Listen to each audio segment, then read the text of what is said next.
They say the frontier broke the weak and forgot the quiet. But every so often, it remembered someone like Clara May. She didn't come to Jonas Callahan's barn looking for help. She came to hide from the cold, from shame, and from a world that had taken almost everything except her son. She found a few half-rotten peaches in the back of a crate, split one in two, gave the softer half to Caleb even though she hadn't eaten in 2 days. That's when Jonas saw them. Didn't yell, didn't threaten. He just said, "Ma'am, are you hungry or just too proud to ask?" She didn't answer. But later that night, he left warm bread in a blanket on the porch. The next morning, he showed her how to milk the goat.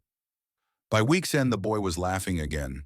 And one evening, when she thought he might ask them to move on, he looked straight at her, quite honest, and asked, "Will you marry me?" Not out of pity, not to rescue, but because he'd seen something in her no one else ever had.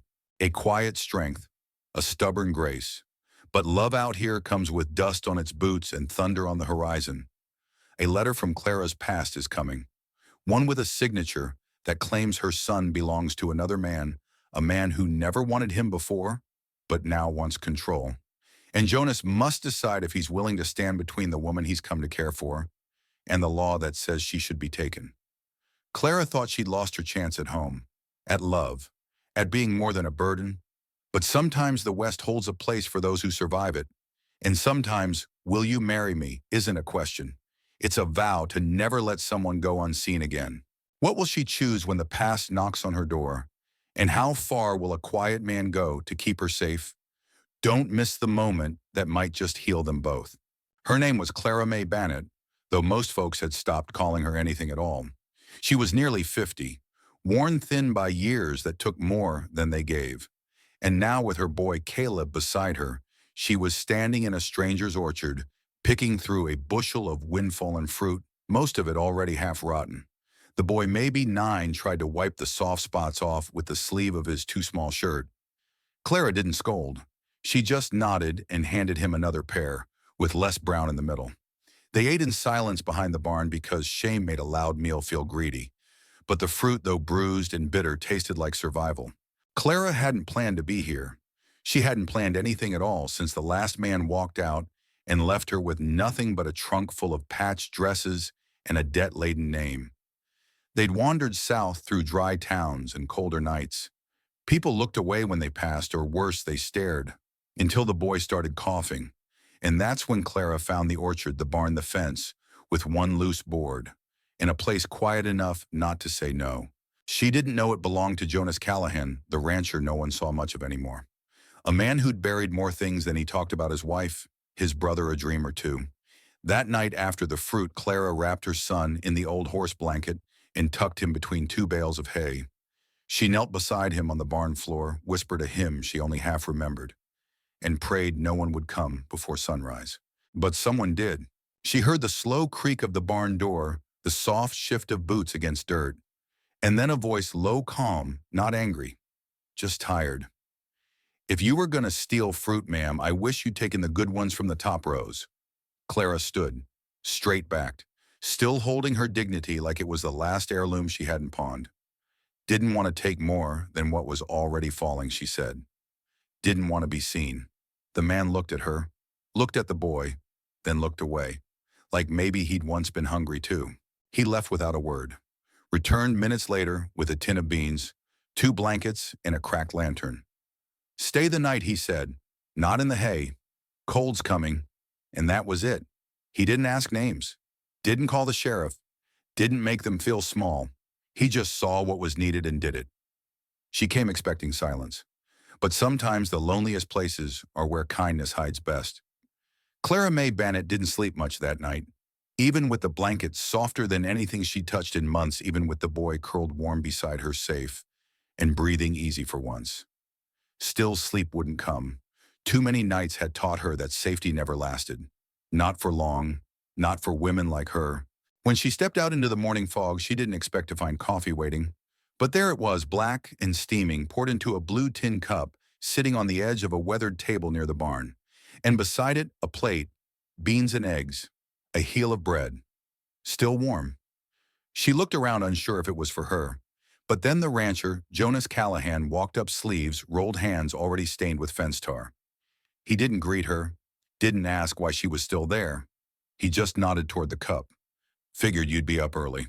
She didn't know what to say, so she sat, ate slowly, carefully, like if she made a sound it would all vanish. The boy Caleb ran out soon after, muddy barefoot, laughing as if he'd never known hunger. Jonas watched him, not with pity, with a kind of remembering. You work, Jonas asked her later while mending the broken gate. Cook, clean, 10 sick folks when they let me. Good, he said. I've got more work than hands. He didn't say she could stay, but he didn't say she had to leave either. That afternoon, Clara swept the porch, boiled the sheets, and hung them where the wind could find them. She didn't do it to impress him. She did it because clean things reminded her she still mattered. That night, they sat across from one another on the porch. He offered her a second cup of coffee. She took it without hesitation, and for the first time in weeks, she didn't feel like a ghost in someone else's world. He still hadn't asked her name, but when the sun slipped low and the lanterns came on, he looked at her and said, "You can stay, for now." It wasn't a promise, but it was something, and sometimes something is enough to begin again. He didn't ask who she was. He just made space for her to remember. By the second week, Clara May had fallen into a rhythm. She rose before the sun lit, the stove-stirred oats with dried fruit she found in an old tin marked horse feed. She swept the porch every morning, though no one told her to, hung herbs above the sink, patched the boy's shirt by the fire with thread pulled from her own skirt hem. Jonas Callahan still didn't talk much, but he left an extra portion out at every meal. And when he passed her the salt, his fingers brushed hers just once, just barely, and he didn't pull away. They didn't talk about staying, didn't talk about leaving, but some silences are louder than questions. And in that quiet, something fragile had begun to grow. Until the knock came, 3 raps, mid-morning. Clara opened the door with Caleb still on her hip, wiping flour from her hands, not expecting anything but dust or wind. Instead, there stood a woman in a rose hat, gloves too clean for this far out west. Her name was Maribel Dunn, and she didn't smile. Well, she said, her gaze running slow and cold over Clara's apron. "You're hard to forget, Clara May Weston. Or is it Bannet?" Now Clara's stomach dropped. Her knees near gave way. Only Jonas's quiet voice behind her kept her upright. "You know her?" he asked. "Oh, I know her. Last I saw this one, she was running from a man in Topeka and left with more than just a name she didn't earn." Clara didn't speak, didn't defend. She stood tall, held her boy close. She learned long ago that explaining never softened cruel mouths. Later, after Maribel left dust kicking up behind her wagon wheels, Jonas didn't say much. He didn't ask. He didn't push. But he moved slower that night, didn't meet her eye across the table. The air had changed, not cold, just hesitant, and Clara felt it deep in her chest, the old ache of being unwanted. Again. That night she sat by the barn alone. The boy slept inside, and Jonas came out only once, set a shawl beside her without a word, paused, and went back in. It wasn't blame, but it wasn't trust either, and Clara knew. Sometimes the past doesn't need to knock. It just walks in wearing gloves and a perfect smile. She hadn't lied, but the truth doesn't always feel clean when it arrives wearing judgment. The silence between Clara May and Jonas Callahan stretched into days. Not angry silence, not cold. Just the kind that hangs in the air like a question neither dares to ask. She still cooked. He still brought in wood. But now they didn't sit on the porch together. Now she heard his boots pause outside the kitchen, then turn back without knocking. And every time her boy laughed, she found herself flinching, waiting for it to be the sound that broke the peace they'd built. On the 4th day, the wind turned sharp.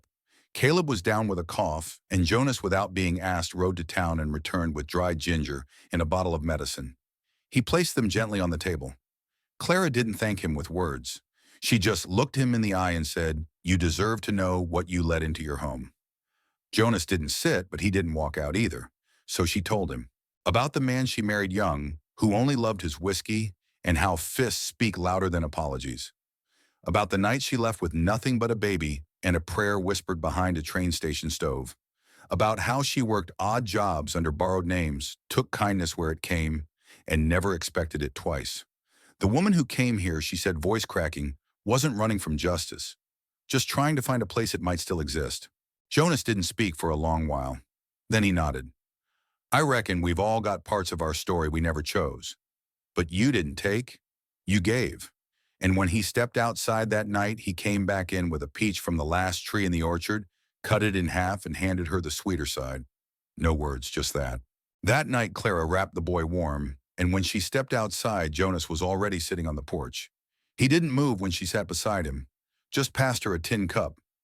Cold's coming, he said. You'll both need thicker coats. It wasn't a promise, not quite, but it felt like something warmer than weather. Some truths don't chase forgiveness. They just wait quiet and brave for someone to stay after they're told. The sky cracked open 2 nights later. It started with a wind that whistled through the eaves like a warning. Then came the rain, sharp and cold, falling sideways, smearing the windows with streaks of memory. Clara May had just laid Caleb down when she heard the shutters slam on the east side of the house. She stepped out to latch them and found Jonas already there, sleeves-soaked hair plastered to his brow.